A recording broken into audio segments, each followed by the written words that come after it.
Now the last key is in the third verse. It is, O Israel, put your hope in the Lord, both now and forevermore. You know, it's about trust. Who's going to take care of your financial need anyway? Who's going to take care of your retirement? Who's going to take care of those needs you have? Put your hope in God. Trust Him. He'll never let you down. Now here's an interesting story I found about a missionary. He was a missionary to Africa, and he was quoted as saying this at a conference. He said, I can show you the graves of missionaries who died what we would have called premature deaths. If my trust were in God's protection, my trust would have crumbled long ago. My trust is in God, in the belief that He is in control and that whatever happens will happen for His glory. See, we often say, my trust is in the Lord. He's going to take care of my need. He's going to take care of this problem in my life. He's going to take care of this illness. He's going to take care of my financial need. Somehow our trust is in what God does for us rather than in Him. So when we don't get out of something and something doesn't end, we blame God. Well, then we never really trusted Him, did we? We just had something we wanted and we were expecting Him to do it for us. So our trust is not really in Him, it's in what He can do for us. And since He didn't do it for us, I don't trust Him. And how many people have you heard say that? I prayed and asked God to take care of me and He didn't do it. I'll never ask Him for another thing.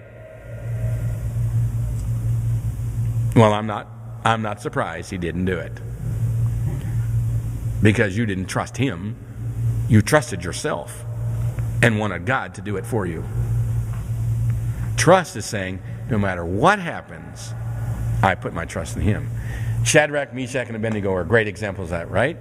They got into the fiery furnace. Just before they got into the furnace, they're about to get thrown into the fiery furnace. It would consume them immediately. It killed other people who got even close. And they said, our God is able to save us. But if He chooses not to, we'll still serve Him. Most Americans say, my God is able to save me, and if He's not, I'm never going back to church. Because they really don't trust God.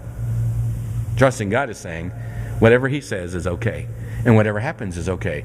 I trust Him. Trust and hope are not a temporary attitude.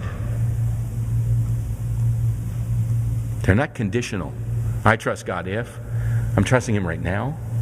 Trust is a permanent, sustained force that says everything depends on Him. And whatever He does is okay with me. And let me conclude with this. You know, the Bible often talks about courage.